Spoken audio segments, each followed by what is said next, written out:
সংসারের জিনিস যতই কিনি মনে হয় আরও রয়ে গেল, শেষই হয় না। আসসালামু আলাইকুম, আমি মিরানা ঢাকা থেকে বলছি। কাছে দূরে দেশে দেশের বাইরে যে যেখানে আছেন, আশা করি আপনারা সবাই আল্লাহর রহমতে ভালো আছেন। আজকে আপনাদের সঙ্গে শেয়ার করব একটা চমৎকার ব্লগ, সাথে একটা চমৎকার রেসিপি। চলে এলাম র্যাঙ্কসের শোরুমে। সকাল সকাল ঘুম থেকে উঠে নাস্তা করে বাচ্চাদের স্কুলে দিয়ে দিলাম। আমার ছোটো মেয়ে স্কুল ছুটি হয়ে গিয়েছে, ওকে নিয়ে আর আপনাদের ভাইয়াকে নিয়ে আমরা চলে গেলাম র্যাঙ্কসের শোরুমে। আসলে সংসারে প্রয়োজনীয় একটা জিনিস কেনা দরকার, সেই জন্য। সংসারে বাচ্চা থাকলে কিন্তু এই জিনিসটা সবচেয়ে বেশি গুরুত্ব, তাই না? এটা থাকতেই হবে, বাচ্চাদের জন্য কিন্তু এটা মূল্যবান। আমরা বড়রা হয়তো বা না দেখলেও হয়। আমি এতক্ষণ যা বলতেছি সেটা হচ্ছে টেলিভিশন। আসলে আমার আগে একটা ছিল, ওইটা হঠাৎ করে নষ্ট হয়ে গিয়েছে। আজকে প্রায় 3-4 দিন নষ্ট ছিল। আমি ইচ্ছা করেই আনিনি, আরেকটা আনবো বলে 3-4 দিন হয়ে গিয়েছে, বের হতেও পারিনি আর, সেই জন্য। এটা ঘরে রাখা উচিত না যদিও, তারপরও বাচ্চা আছে, বাচ্চাদের জন্য কিন্তু রাখতে হয়। কারণ শহরে বাচ্চারা কোথায় যাবে?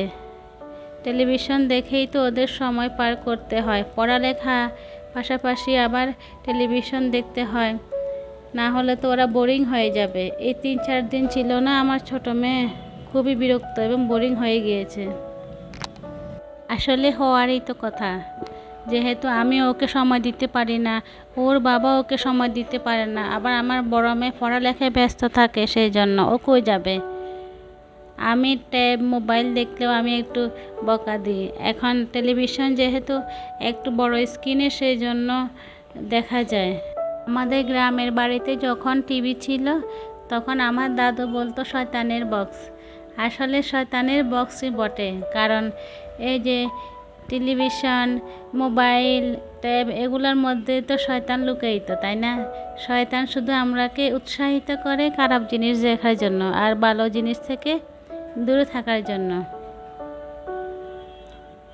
আসলে শয়তানের বক্সটা যদি বাসায় না রাখা হয় তাহলে বাচ্চাদেরকেও সামলানো যায় না, কষ্ট হয়ে যায়। সেই জন্য শয়তানের বক্সটাই আমরা নিয়ে আসি, শয়তানরাও খুশি হয়ে যায়।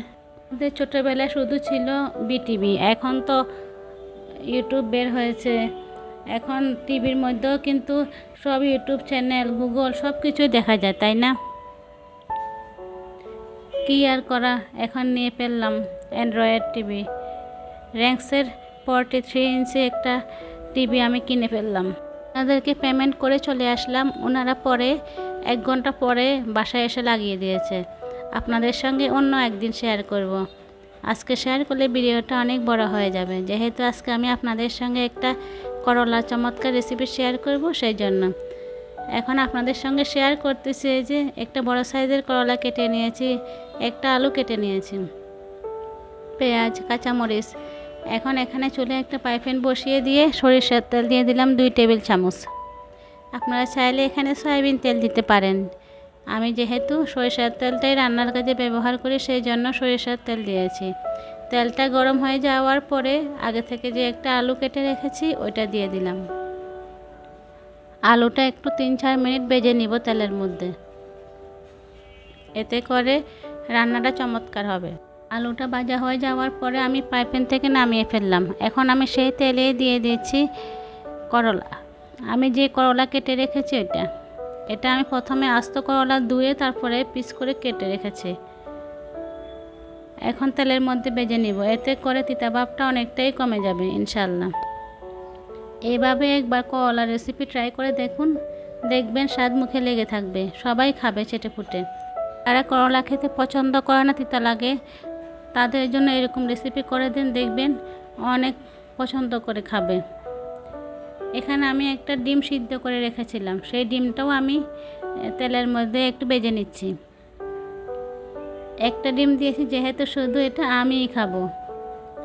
সবাই খাওয়া দাওয়া হয়ে গিয়েছে, আমি এখন রেসিপিটা করতেছি দুপুর 3টা বেজে গেল। এখন এই রেসিপিটা শুধু আমিই খাবো আজকে, আর রাতের বেলা থাকলে একটু আপনাদের ভাইয়া খাবে। এখন এখানে সেই তেলের মধ্যে আমি বড় সাইজের একটা পেঁয়াজ দিয়ে দিলাম, হাফ চা চামচ রসুন বাটা, হাফ চা চামচ আদা বাটা দিয়ে দিলাম।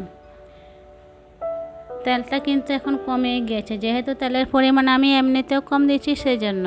এখন এটা পুড়ে যাবে। আমি আগে থেকে এখানে এই যে টমেটো দিয়ে দিলাম, এখানে একটা বড় সাইজের টমেটো আমি কেটে দিয়ে দিলাম।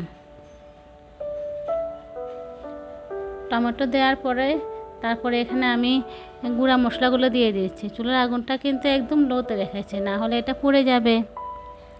এখানে আমি হাফ চা চামচ হলুদের গুঁড়া, হাফ চা চামচ মরিচের গুঁড়া আর দিয়ে দিলাম এখানে আমি 1 চা চামচ থেকে একটু কম ধনিয়ার গুঁড়ো, সামান্য একটু জিরা গুঁড়ো, সামান্য একটু গরম মশলা গুঁড়ো দিয়ে আমি সবগুলো একসঙ্গে মিশিয়ে নিয়েছি। যখন করলাটা কেটেছি তখনই কাটার পরে করলার মধ্যে একটু লবণ দিয়ে মেখে রেখেছিলাম, আর সেই জন্য এখন এখানে লবণের পরিমাণটা একটু দিয়েছি পেঁয়াজের মধ্যে। তখন পর্যন্ত যারা আমার ভিডিওটা দেখেছেন সবাইকে অসংখ্য অসংখ্য ধন্যবাদ। প্লিজ একটা লাইক দিয়ে ভিডিওটা কন্টিনিউ করবেন, এবং যদি ভালো লেগে থাকে তাহলে সাবস্ক্রাইব করে পাশেই থেকে যাবেন। যখনই মশলাগুলো কষানো হয়ে গিয়েছে এর মধ্যে আগে থেকে ভেজে রাখা আলু আর করলা দিয়ে দিলাম। আমি মশলার মধ্যে আরও 2 মিনিট ভেজে নিয়েছি। তারপরে এখানে আমি এখন গরম পানি দিয়ে দিচ্ছি। এখানে আমি 2 কাপ গরম পানি দিয়ে দিলাম। এখন আমি পাইপেনের ঢাকনা দিয়ে এটা রান্না করে নেব 10 মিনিট। 10 মিনিট রান্না করলেই কিন্তু হয়ে যাবে ইনশাআল্লাহ, যেহেতু এগুলো আগে থেকে ভাজা। এভাবে করে একবার রান্না করুন, দেখবেন সবাই আপনার প্রশংসা পঞ্চমুখ থাকবে। করলা তো অনেক রকম খেয়েছেন, ভেজে খেয়েছেন, চচ্চড়ি খেয়েছেন। যদি এভাবে করে রান্না না করেন তাহলে একবার হলো এভাবে করে রান্না করে দেখবেন, অনেক ভালো লাগবে আশা করছি। এখন আমি যে ডিমটা ভেজে রেখেছি ওটাকে মাঝখান থেকে 2 ভাগ করে দিয়ে দিলাম, আর এখানে 3-4টা কাঁচা মরিচ দিয়ে দিলাম। এখনই আমি সবগুলো মিশিয়ে নামিয়ে ফেলবো। ব্যাস, ধনিয়া পাতা দিয়ে আমি চুলা থেকে নামিয়ে ফেললাম। এখন চলে এলাম ডাইনিং টেবিলে, সার্ভ করে দিলাম। এবার খেয়ে নেওয়ার পালা। গরম গরম ভাতের সঙ্গে দেখবেন খেয়ে নেবেন, আশা করছি অনেক ভালো লাগবে। আপনারা যারা ইউটিউবে আছেন কষ্ট করতেছেন, আপনাদের সবার জন্য অনেক অনেক দোয়া রইল। সবাই যেন সফলতা পান সেই কামনাই করছি। সবাই অনেক ভালো থাকবেন। আল্লাহ হাফেজ।